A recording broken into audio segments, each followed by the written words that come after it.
almost there.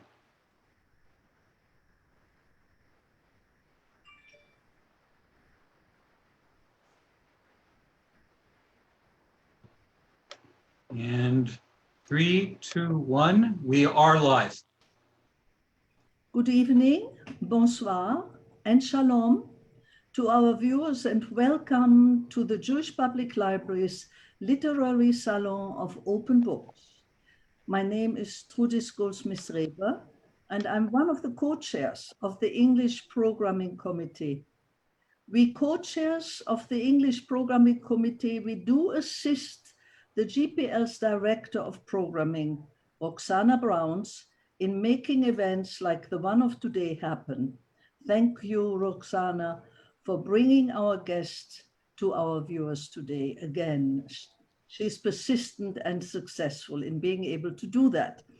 Now, while the threat of COVID-19 is still very much with us, the Jewish Public Library has been producing weekly events via Zoom. Today, we are again fortunate that the Max Margulis Memorial Fund of the Jewish Public Library presents the GPL's Open Books, a virtual literary salon, featuring and welcoming today a young and a very successful Canadian writer. It's Sean Michaels. I shall just mention briefly how the next hour will unfold via Zoom. Our technical director is Eddie Stone, who will get us onto the screen, and he will also be moderating the question and answer period after my conversation with the author. Please post your questions on the Facebook account, and Eddie will read them out aloud for Sean to respond to. As we all know, events like these are not possible without the generous gifts which come to our committees from the support of devoted supporters of our cultural programs. This evening is sponsored by one of our generous and long-time and faithful committee members of the Jewish Public Library, and has been a donor. Her name is, we know her all, Rosalind Margulis. We are extremely grateful for her generous donation and, in fact, to make the evening possible. She has joined us, and I shall invite her a little bit later to welcome Sean personally. After her words of welcome, I shall take over and engage into a conversation with Sean about his second and fairly new novel, entitled The Wages. After that, Eddie Stone will moderate the question and answer period. About 15 minutes we will have for that. And Rosalind Margulis will close the event with her words of thanks. But now I shall introduce our guest of the evening, Sean Michaels. He is a novelist, a short story writer and critic. He was born in Stirling, Scotland, raised in Ottawa, and he eventually settled in Montreal, where he founded the pioneering music blog, Set the Gramophone.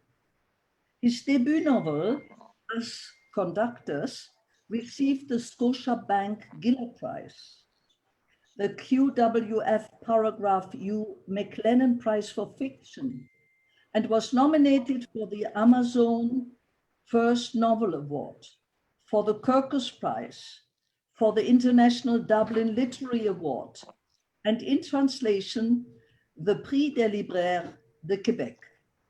His second novel, The Wages, appeared last year, in the year 2019, and Sean's award-winning writing has also appeared in The Observer, McSweeney's, The Guardian, Pitchfork, The Walrus, The Globe and Mail. He enjoys, on a personal note too, he enjoys cold water, warm madeleines, which is unusual. I've never tried warm madeleines, but I will. And he enjoys songs with colors in their titles. And that's, of course, the word from a music critic. And now, after that, I will invite Rosalind to take over with her very special words of welcome to Shawn Michaels. I know she has put him close to her heart because we met him before in her home for a generous evening, and at that time we got to know him. Welcome, Rosalind. It's your turn now. Yes, thank you. Well, good evening, Sean. And as Chuda says, we once shared a dinner table. And as we shared a dinner table at one time, we now share a screen. And I'm delighted to do so. I can safely wager that in your talk, you will introduce us to your unique novel's cast of colorful characters, and probably discuss its underlying themes and ideas. Would you please also share with us how you came to write The Wagers? Were there any particular factors or events which led to its creation? And what sparked the fires of your vivid imagination? And now, back to Trudis and our conversation. Thank you very much. And again, welcome, Shawn. Questions. I have so many of them that they are very disarrayed. They are not in proper order, the way I normally proceed when I teach my students or taught my students at McGill in my literary conversations, especially when students had difficulties coping with some classical German novels, trying to find out how will I ever be able to deal with them. And I used to tell them, you know, there are some things which make it easy, and I tried to apply that same pattern to your book, The Wagers. By the way, a beautiful title, of course, a beautiful cover, and immediately I asked, what is that black cat about? But in any case, I always told my students, what makes me curious is a title. What is this title telling us already at the very beginning? Is it hinting towards something, waging? What do you wage? When do you do it? What do you do it for? And then I always told them too, there are some W questions. The important, where does it play? It is of course the place where it takes form and shape. When does it play? In which years? Which years does it cover? And whom does it portray? Who are the main actors? These were my W questions normally. And at the end, of course, what's the message of the author? If we all can agree. Are there many messages or more, and so on? But I went back to, I read some of the interviews for your first novel, and that is only 6 years ago, when you actually were nominated for a major Canadian literary prize. I mean, the Gila, this is something unbelievable, and it was a debut novel. So it was at that time that one of your reviewers, Michael Barclay of, I think it was the Globe and Mail, asked you this question, what, if anything, is Canadian about your book? And of course, at that time, you understood that question very well, and you said there's very little of Canada in that book. And why do I get a Canadian prize, such an enormous prize, for a book where there is so little of Canada in that book? But then you answered too, and that we feel in book number 2. You said, and I quote you, I love Montreal very much. Part of me wonders why I would ever write a book that does not take place in Montreal. It is full of things that I love and that I find mysterious and beautiful and hilarious. This book, As Conductors, going back to 2014, has very few wings to Canada even. So there comes the question again. This book, The Wagers, is actually full of Montreal. It is a little bit of an ode to Montreal in many ways. The Montreal I discovered in the Plateau region, in the different provision stores with people of all ethnic backgrounds when I came to Montreal in 1964. So our readers, when they get that book, The Wagers, which by the way is available at Paragraph, Amazon, Indigo, and so on, and I urge everyone to get the book. even though it's almost 400 pages long. It reads well and it makes you curious. You will want to find out what is actually happening to the main player in that book. So immediately I go into the book now, actually, where, or perhaps I shouldn't do that. What I should do is I should just read a few sentences of your cover right here to bring the people into it, the ones who have not yet read the book and have not had a chance to acquaint themselves with the main player. And I quote, it says here, of the main player, Theo Porteris is a grocer and a comedian who never repeats his jokes. After 15 years of open mics, he's still waiting for his break, bicycling to the comedy club at night, stacking plums at his family's grand and ramshackle supermarket by day. His girlfriend is halfway around the world, searching for enlightenment with a patron who happens to be the richest man on earth. And when two other loved ones get struck by bolts from the blue, Theo decides he can't keep chasing his old dreams any longer, and he resolves to pursue a bigger score. So this is the interesting plot. There is this Theo Porteris in the middle of it all. And of course, if you look at the frame of the novel, it starts in this Provisions Quay in a store in Montreal. We will all remember where that store can be. And it portrays the life in the store, the bustling incoming and outgoing of people, all ethnic groups, the family working there, living up on top of the store, the closing of the store, the smells of the store, and so on. Until at one point, and of course the frame ends at the end also somewhere in a familiar milieu. I don't want to talk about that though now, because I would give away certain things. But within the novel, there is an exchange of questions between a writer and Theo, who is finally on his way to find an alternative to the life he's leading. And in between that dialogue, Theo, there is called Baumgarten, asks the writer he meets, it takes luck to get published. Where did you get the idea for a second novel? It takes luck for your book to be read. It takes luck for it to win a prize. It takes luck for it to win a draw. All of it is luck. This is a quote. And we go back now to what already Rosalind asked you, and I come back to that too. When did you get your idea for your second novel? Thank you for the wagers. Thank you so much, Trudis. There's a lot there. Before I get really started, I really want to thank Roxana and the Jewish Public Library again. I want to thank Eddie, who's doing all the technical, you, Trudis, and also very, very much Rosalind, my former dinner host. It's really nice to be with you. Thank you all for making time. I have to say, this is also the strangest.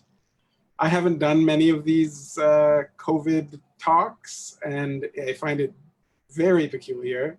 I'm in the little studio I have at a secret location in Mile End, which I share with a sculptor who does these elaborate hanging, sort of using interesting found materials, garbagey materials to make these sculptures. So we share this big studio. So I've got behind me all of her miscellaneous flotsam and jetsam. And here I am standing at a standing desk talking about a book I wrote a few years ago. Anyway, it's all very peculiar. It feels a long way from when I started thinking of what this book would be. Novels, I think, novels are very big things. I think it's one of the things that distinguishes novelists from short story writers or poets, is just how much damn stuff you kind of need to fill a book and to make a book, a novel length book, feel complete. And so even though most books, and even this book, have certain kind of seeds that are at their heart, the kind of the idea that spawned the book, really novels have many ideas. It's sort of this garden that grows. So rather than it being one seed that starts a garden, you've got all of these plants that are growing, some of which might be all kind of equally very, very important.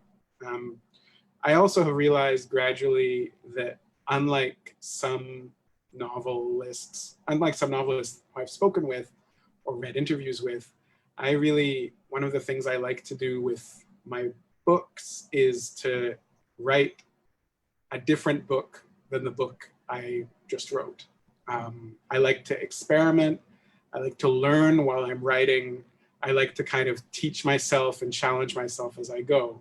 So in some ways, kind of the fundamental idea for the Wagers is just, what can I learn to do that I did not do with Us Conductors, my first book? In some ways, the sort of most important element was just as a reaction to Us Conductors. Not a rejection, but really just trying to add more tools to my toolkit and experiment. So coming out of having written Us Conductors, for instance, I knew I wanted to write a book that was written in the third person. So Us Conductors is written as an I character. The Wagers is Theo did this, Theo did that. So it's a third person, I think, omniscient narrator. That was very important to me. I wanted to write a book that was really caught up in the details and even maybe hopefully the sort of naturalistic tales of real life. I wanted to learn what it was like to write about a family in a sort of realistic way. I wanted to have emotional beats that unfold through conversation, realistic conversation. Whereas Us Conductors had kind of, it lives really at this more lyrical, abstracted, sort of poetic level. And then I also wanted to write a book that leads from this naturalistic, detailed, real life, nitty gritty groceries and bicycles sort of place, and leads almost a reductio ad absurdum that leads to the most unexpected, far off place. This book ends with a motorcycle chase through the desert with robots and thieves chasing one another in a kind of magical Moroccan midnight. And yet I wanted each step to make sense, and yet we're getting further and further and further and further away from where you think we are when we start. I wanted to write a novel that really surprises in different ways, formal ways. So, a chapter ends and the chapter that follows is a very different kind of book. This is a book that has sort of pieces of other works jammed inside. And I think I wanted to write, so you asked an interesting question about the title. So The Wagers, this is a book about luck, as you kind of outlined. A wager, it's a book about bets as well. So those are wagers. But I also really wanted to write a book about work in a way. I wanted to write a book about being an artist and making art. I mean, writing a book, I was always afraid of writing a book about being an artist because it seemed quite pretentious and lofty. And so one of the ways I thought about this is if I wanted to talk about what it was like to be an artist, what's the shabbiest, what is the shabbiest artist there is? Like, what is the artist that is most looked down upon and barely considered an artist? And that would be, in my view, a stand-up comedian. So the book is about a comedian, a not great comedian, partly because I wanted to just spend time thinking about what do you do when you're an artist and the whole universe isn't shouting at you, you're on the right track. It's very rare that you have a moment, any of us have a moment in our life where the universe is kind of shouting at us, you're on the right track, you're doing the right thing. So what do you do as an artist when you don't have that feedback? And so this is really the story of Theo having to wrestle with being an artist, being a guy with a job, having certain passions, and he has to figure out for himself why any of those things are worth doing. And so as a book about the doing work, finding the value, figuring out why we do the things we do, I like the small kind of awkward pun in thinking about work, the verb waging, the work we do, the wagers can kind of mean with a certain, if you squint a little bit, A wager, you could say, is a word for a worker. Waging in the field, a worker waging in the fields. And so in some ways, although this is sort of a magical book about luck and sort of some incredible secrets in the world, it's also just a book about working and why bother. Yeah, thank you. You have answered some things already, but there are so many things in the answer. Like, for example, you mentioned that you wanted to fill your toolbox you used that image of the toolbox as a writer, and that's why you ventured into different, the format stunned me actually a lot, because it's very diverse, the format. It's almost 400 pages, 366 pages to be precise.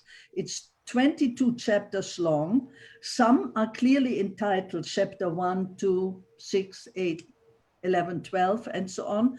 Others are entitled correspondence, and these are letters with Theo and his girlfriend Lou, which in the beginning were very difficult for me to follow. When I finished the book, I reread the correspondence and I could understand so much more.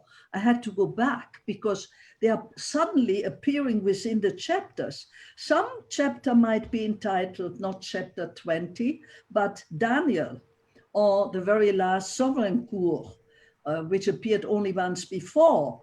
So another chapter-like thing contains an academic article. And I asked myself, why did he choose this format? It's a very different format. So you have given one answer already, or two or three of them already. You felt like as a writer, you wanted to fill your toolbox with more tools than you had available in your first novel. Can you add something to that, or did you say it all? Well, I think two things that come to mind. The first is just, it's very funny hearing you say, you're describing this, yeah, that it's a big book full of all of these kind of different voices. And so I'm just at the beginning of starting a new book. Oh. I'm working on a new thing. And I already know, well, my new book, I want it to be very short. I want it to all be in the same, again, it's a reaction to what I just finished. I'm trying to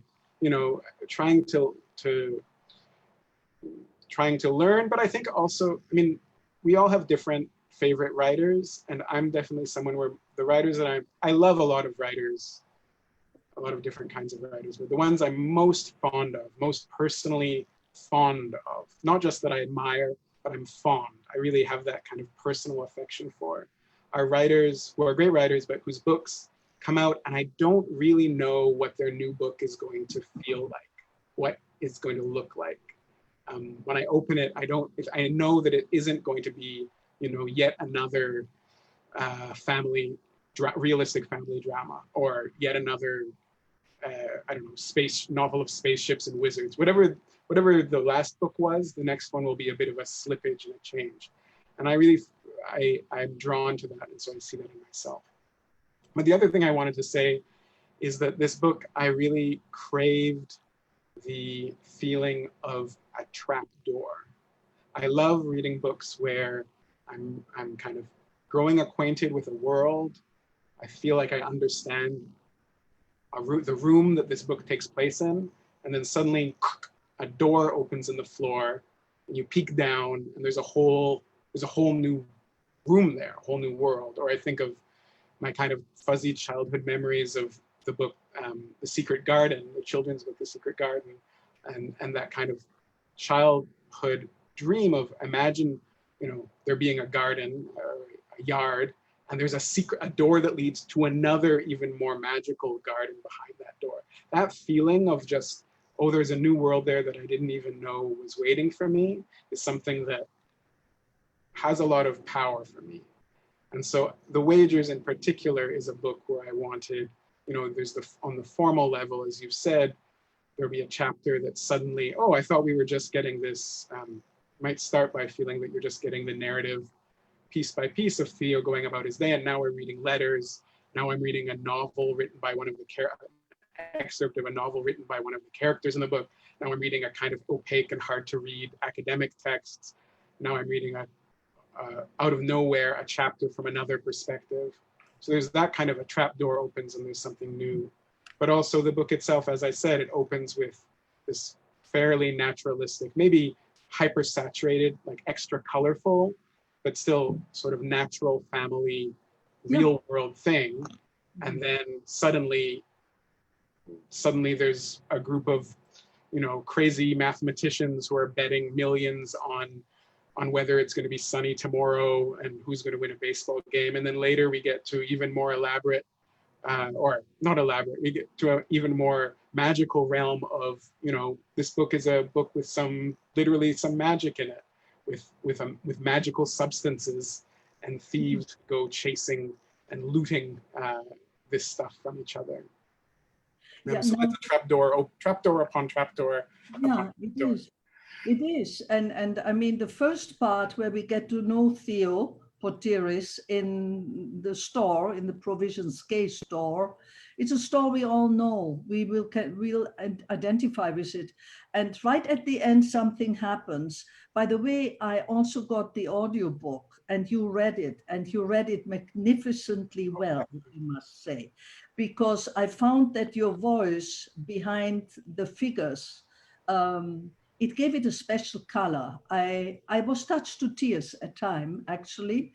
You read it extremely well. Now, right at the beginning, when we get to know Theo Potiris, it's his story and the people around him. But when we get to know him in the store, it is at the end, I think, of the first chapter, more or less. For me, it was the first chapter, where it's evening, people are coming in with their carts, getting the last things for their weekend meals, and they are cleaning up. People are already cleaning the store. It's a bustling evening tonight before closing time and hustle. And there is something happening. And I wanted to ask you about that, because within the family structure, things are breaking down with the Désolé chapter. And there is this last, at the end of that, I will read a few sentences to give also our people a feeling of it, and then I can ask the questions better. So the store is about to close. Theo is about 36 years of age. He's still in control of it. He checks everything out before the doors close. And of course, he has the idea, perhaps I should take Mom, Minnie, for a last walk around the block. Perhaps he's waiting for that. Everything is, well, perhaps I should take her for a walk, it said. Maybe, I've quote now, he showed him whatever she wanted to show him. He passed the news of the family's produce cabinets, a bank of white steel shelves with its own row of high-tech Largo bulbs, a mounted panel spraying mist every 540 seconds. The cabinet's mound of herbs looked like a hillside. Domestic parsley, imported parsley, dill, cilantro, mint, rosemary, kaffir, lime, thyme, sprigs of tarragon and basil, next to parcels of black and purple kale, pots of baby spinach, and cardboard boxes of organic frisée.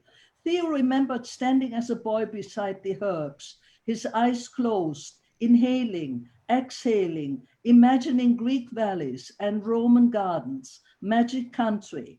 He smiled his 36-year-old smile.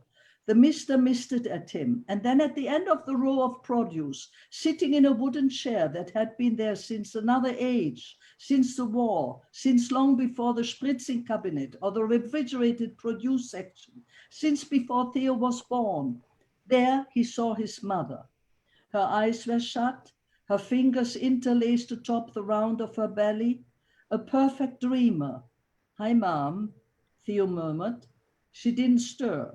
So much for going on that walk. He walked over to her very gently, touched her forearm with the tips of his fingers. "Ma," he said. She didn't stir. He leaned in closer to where she sat in the cold. We find out that Ma has passed away. And we find out that things change. we find out that as a routine and a family tradition, when his niece Hannah turned 13, he would take her for a bet, the first bet she was supposed to make. The novel changes there abruptly. And that's when Hannah, with all her saved money, which she was allowed to bet on that special horse, wins 4 million. So there, at that point, life for Theo changes. He asks himself, of course, well, what does this win do to the store, to the people who live there? It changed the store and the people, yes, will it change them? And he asks himself, why do I have never luck like that? And then comes the issue, of course. The novel changes abruptly then, when with the Désolé chapter and the mother gone. And there's this question about luck, because he has lost his mother. The father had passed away before. He has never had a big break. He's never had a fortune really happening to him. And he asked himself on page 99, why had such luck never come to me, to him at that time? And then comes the search for him about luck. And this is my next question. Luck is just a chance. It reads on page 171. On 194, it says, luck is more like water or more like wine. It's a substance. The question of luck and fate did never arise in the novel. Luck, it says on page 99, is not a virtue. Why this preoccupation with having a break and having luck and making it happen? And then going on these almost 200-page possibilities to find luck. Why did you do that?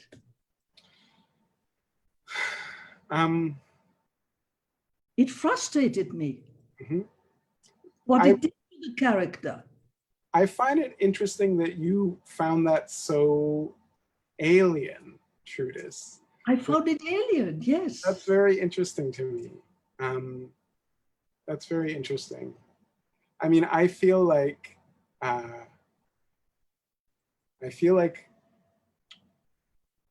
so I was already meditating as I started this book before Us Conductors came out. So I was already working on something, and I was already thinking about luck and different bits and pieces that went into the book. And then, of course, I won the Giller Prize, as you said, with my debut novel in what felt like, and still feels like, the single luckiest break of my life. And so obviously that really threw me for a loop. That really messed with my head. If I was already thinking about luck, getting so lucky can really put the knife in a little bit deeper. I feel like in my life, I've spent a lot of energy, and I think a lot of us do. Either you buy into, I've spent a lot of energy guarding myself against the power of luck. What I mean is, we all know that bad things happen. And I think hopefully we learn and we tell ourselves that bad things happen for, as far as we know, for no good reason. You know, there's no reason for the bad things happen, that bad things happen. We've kind of learned to try to guard ourselves. If something bad suddenly happens, some strange, bad, unexpected bad thing, we guard ourselves against thinking that it happened for some kind of reason. If a parent passes away, or when a parent passes away, we try not to think that it's because we jaywalked the week before, or because, X, Y, Z. We're trying to guard ourselves from finding a reason for that in our lives. But when good things happen, we like to take the credit for those good things happening. And yet it's a very dangerous credit to take, because these things are still, so many of them, almost all of them, still have so many lucky variables, whether it's, at the end of the day, whether it's, a jury choosing my book over another book in 2014, or many, many, many steps removed, where it's, you know, me being born in the context I was, having the family I did, going to the schools I did, you know, all of the resources that led me to reading that book. So there's all these lucky breaks that lead there. So I've been busy thinking about a book about why luck doesn't really matter and why you shouldn't take seriously what luck says about you. If you don't win a prize, that doesn't mean you're a bad writer. If a family member dies or is hurt, that doesn't mean that you've done something wrong. And then I won the Giller Prize. And it's been all this, like, I've been working on developing this thick skin about not accepting credit for a good thing that happened. And this was in some ways, some of what I wanted to challenge Theo with. Something very bad happens to him, you know, a death of someone close to him. He has to kind of decide there's no reason, that's fine. Then when something very, very good and exciting happens to his niece, kind of very randomly, he's got to decide, well, what is that? Is there a reason for that? Is that also random? And then if it is just random, if random things happen all the time, he gets angry. Why can't a random good thing happen to me? Why not me? Why not me? Why does the good thing happen to her? And I think that's also a thought that we get in our heads. Even if we've managed to kind of throw away ideas of fate or karma, we can get caught up with this notion of random, you know, we keep chasing some random lucky roll. A lot of artists, you know, they keep waiting, they keep generating work, they keep waiting. One of these times, I'm going to be a bestseller, I'll have a #1 record, whatever it might be.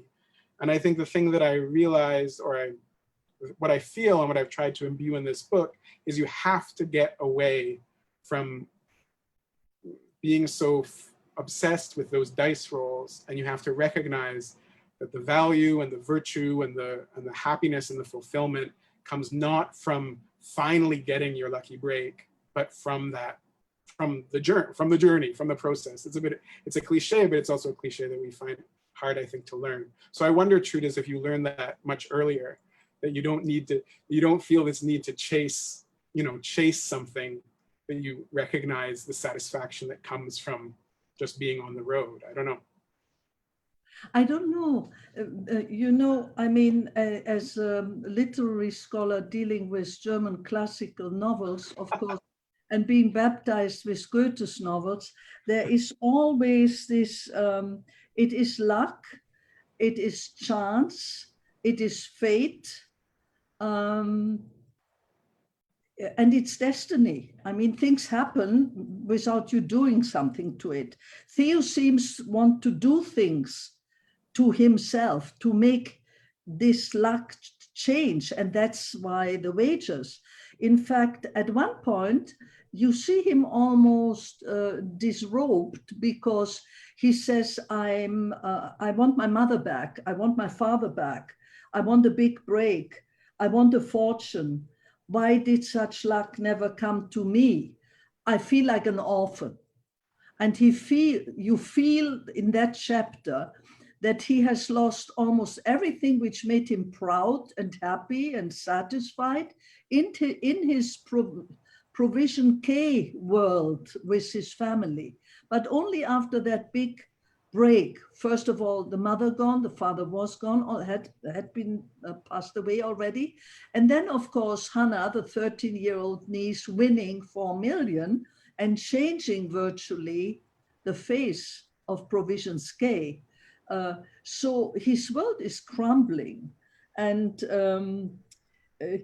for me, this long adventure of diving into different worlds. I mean, he goes to other parts of the world, Taipei, Morocco. Why this choice? Why going so far away? Why did he not? Why he moves away from the roots, because it's basically also a novel about Montreal. Is Montreal everywhere? It's the places you like, you love. You have explained much of it already, but it angered me at one point. Why does he have to go to all those places? And then I realized also it has to do with his girlfriend. I mean, that's another story. It must have had something to do with the relationship between him and the girlfriend. The girlfriend goes away too to search happiness fulfillment, luck. That's why she goes into a meditation retreat far away from the world in which she is familiar. But I'm not sure if we can or should reveal the final solution for their relationship. I don't know if we can. Well, but you say something about it, about the two. I mean, there is love for her. The letters express that. It's a very unusual kind of love. They exchange them from far away, but he waits for the letters. And she obviously responds to the letters. What kind of relationship is that?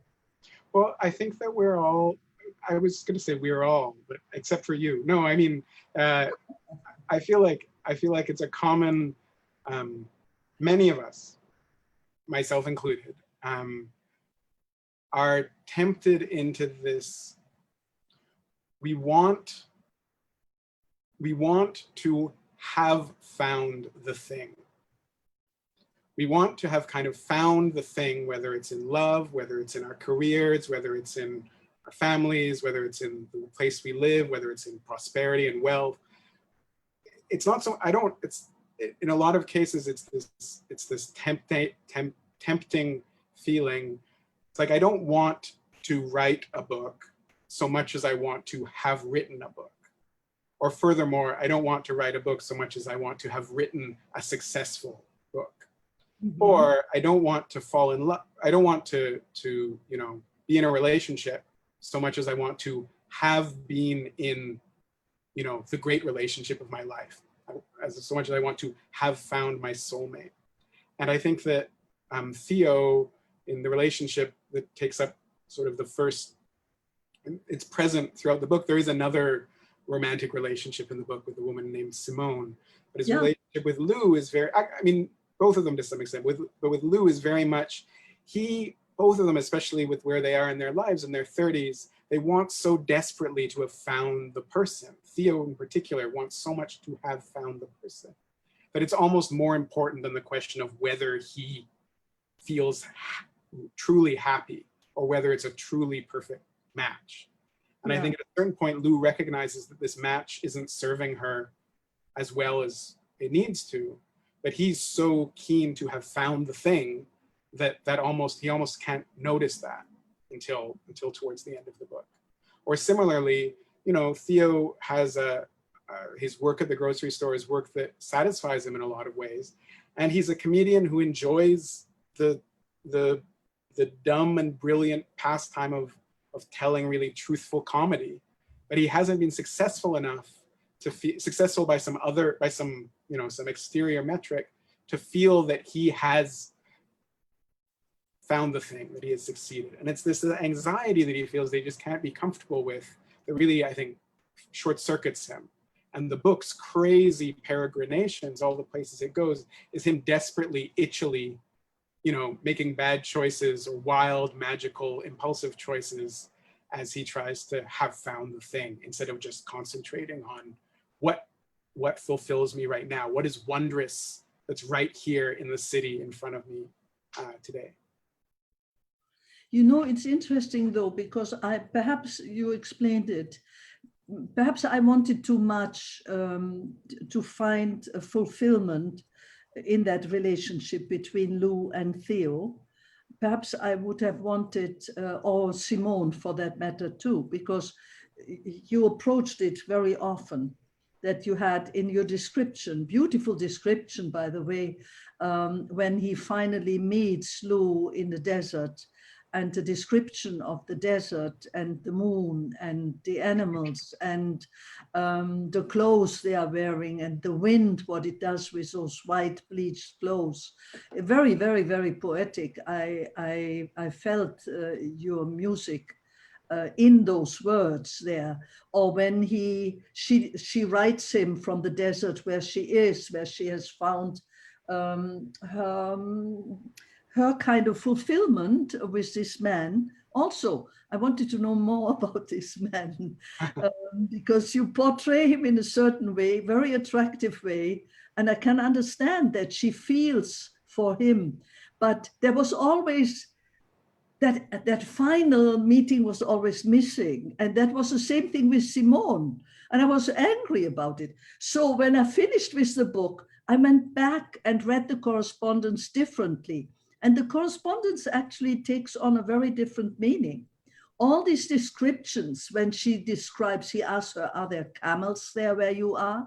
Are there foxes there? Or, you know, what do you do in the night? And she tells him what she does, looks at the stars. About the sandstorms, she describes things which in the beginning, it didn't make sense. I said, why the heck does he have to get a letter from her like that? I wanted somehow desperately,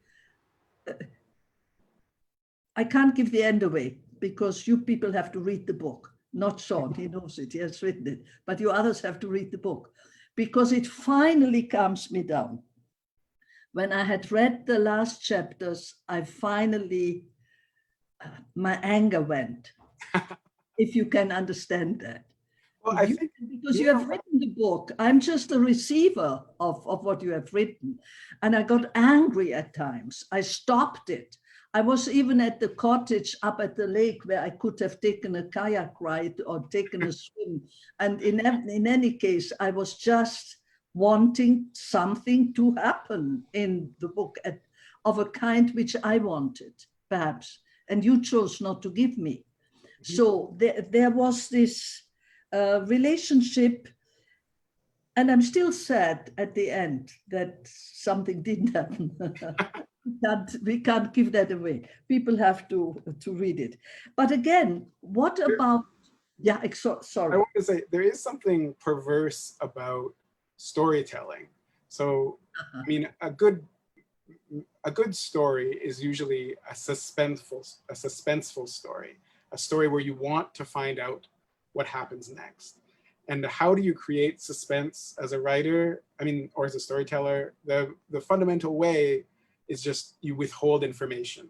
So that's at the heart of the mystery story, the mystery novel, but any book is who committed the murder, and you'll keep reading to the very last page because you want to find out who committed the murder, or will they or won't they get back together, and you can read to the last page or watch 100 hours of television waiting to find out if they will or will not.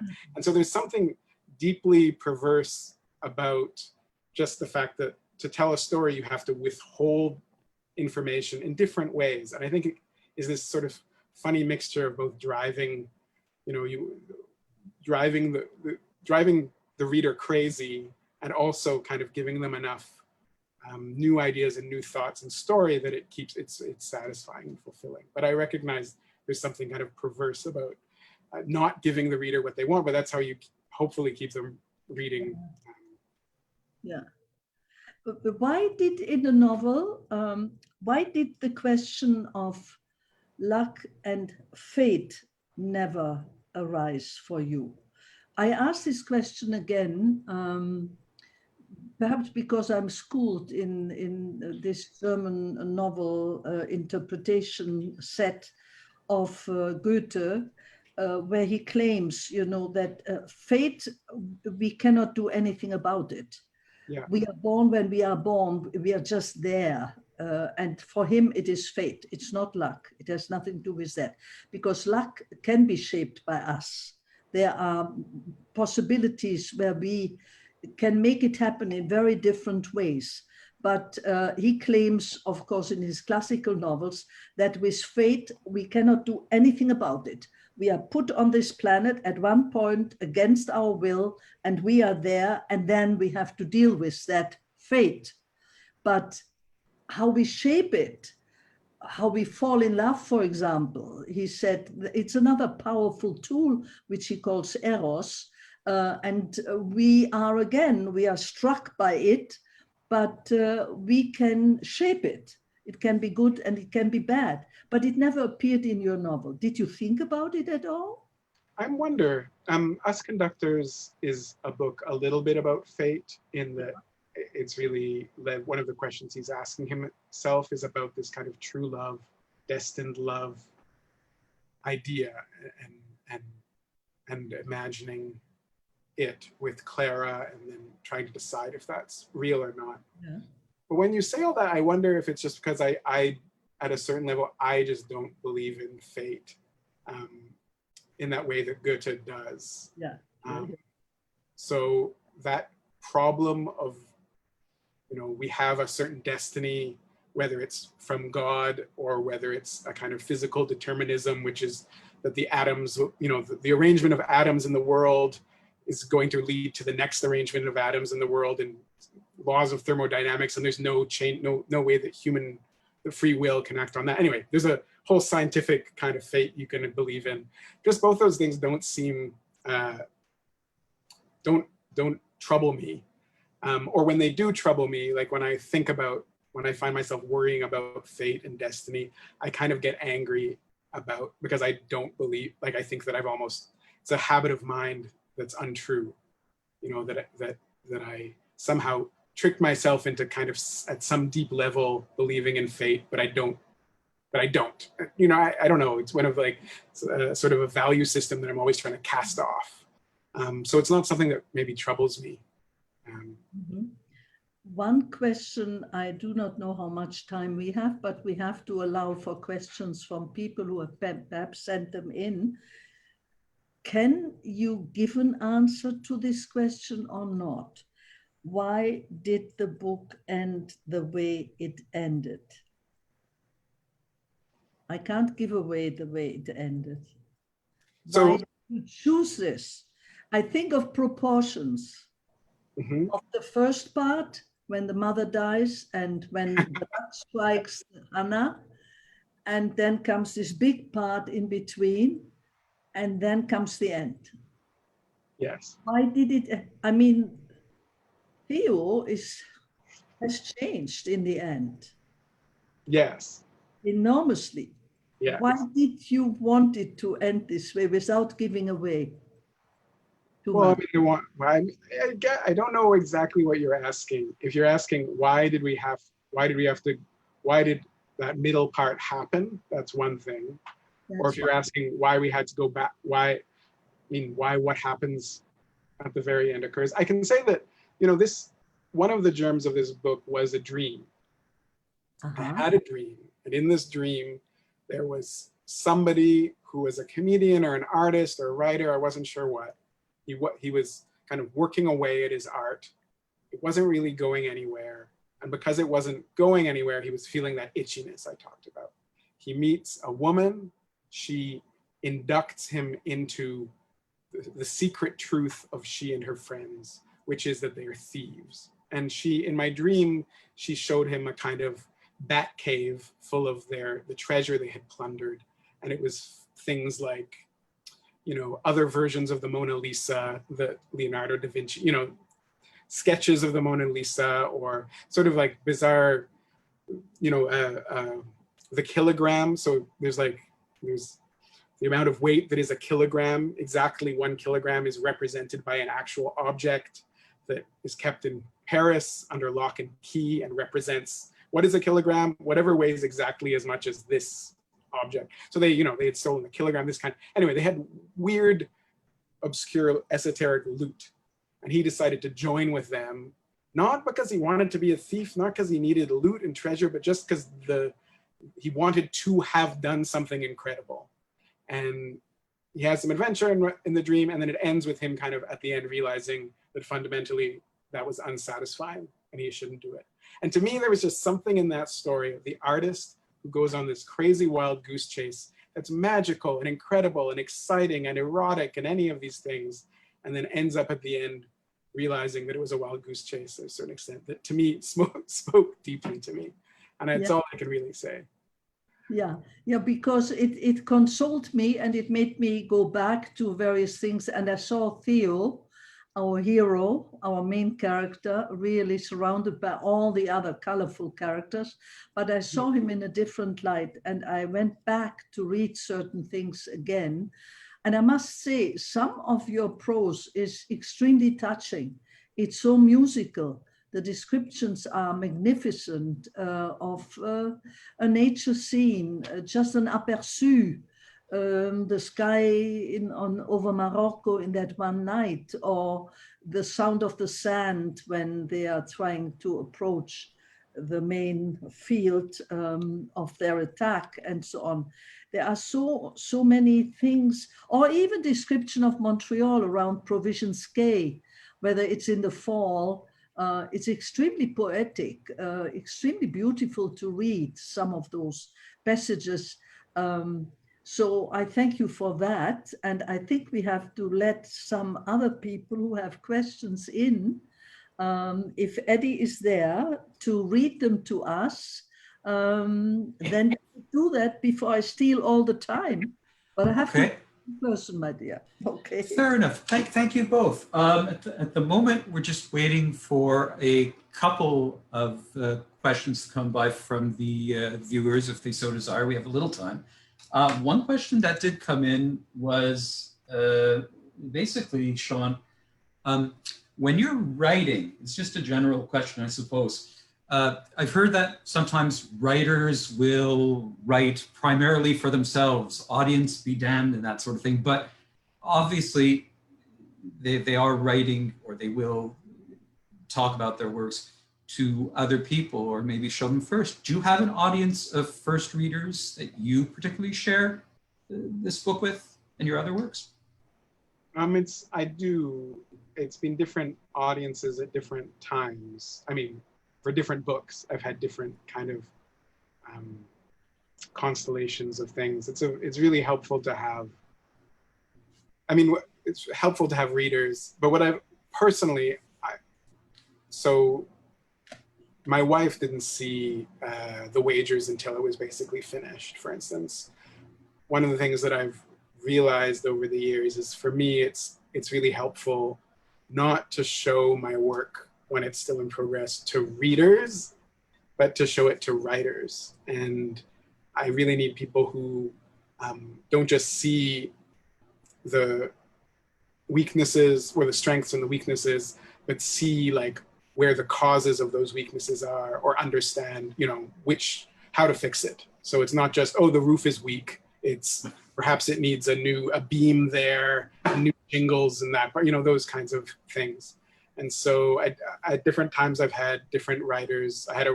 During Us Conductors, I was part of a really active writing group with Anna Leventhal and Melissa Bull and Jeff Miller, who are all wonderful writers, mostly still here.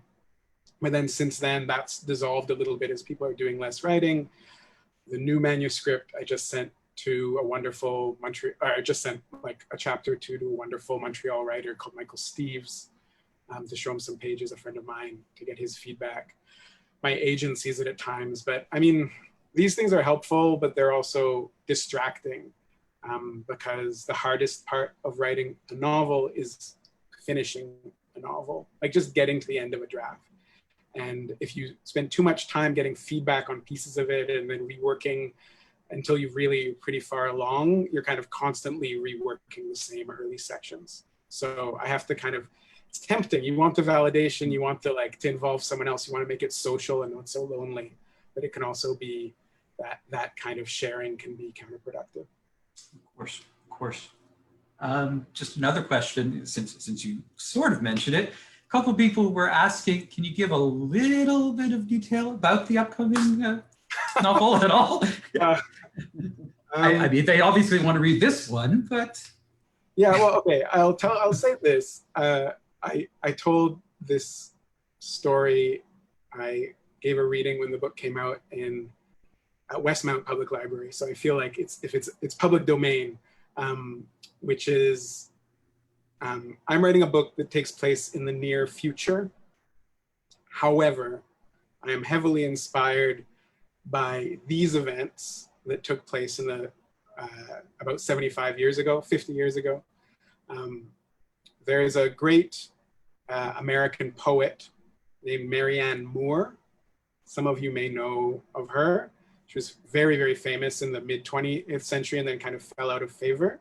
Same sort of period as T.S. Eliot. And Marianne Moore was this incredible woman who would wore a tricorn hat and cape, lived in New York. She never married. She always lived with her mother, and in fact, shared a bed with her mother until her mother passed away in her 80s. And she was this very peculiar and strong-voiced poet who began writing, as a teenager and wrote poetry all her life. And although she became a very well-respected poet in her late 20s, she really became famous, deeply, legitimately famous as she became an older woman. So in her 60s and 70s. In her 60s and 70s, so by that time it's the 1950s or so, she was so famous that she would be invited on The Tonight Show. She was so famous that she literally threw the first pitch at, I think, a Dodgers game, maybe a Yankees game. She was so famous that she wrote the liner notes for the first, maybe only Cassius Clay album. So Muhammad Ali, released an album. She was asked to write the liner notes of it. She was kind of one of these, we need these public intellectuals who are both, say interesting things and are kind of fascinating, eccentric people. She was that in the middle of the 1950s. And so my next book is inspired by the story of Marianne Moore, who was contacted by Ford Motor Car, the car company. And Ford commissioned her, paid her as one of the great American poets. They asked her to name their new car. He said, can you come up with a name for our new car? And she took their money and then she came up with a list of, I think, about 150 names, which have been published. These names are published as their own little monograph. You can buy it from a rare bookseller. The names she came up with were things like Utopian Turtle Top, or Pastelogram, Pastelogram, Pastelogram, Utopian Turtle Top. Anyway, ridiculous phrases that are kind of poetic and beautiful and don't mean anything. She submitted them to Ford, and then Ford said no. Ford rejected the lot of them, and they ended up choosing the word Edsel, Ford Edsel instead. So they never used any of Marianne's ideas. So the book I'm working on takes place, as I say, in the near future, not the past, but is about something that could be said to be an analogy, or that draws from the adventures of Marianne Moore in the mid-20th century, only in my case involves, the mid-21st century and artificial intelligence. Definitely sounds like something to look forward to. Well, thank you.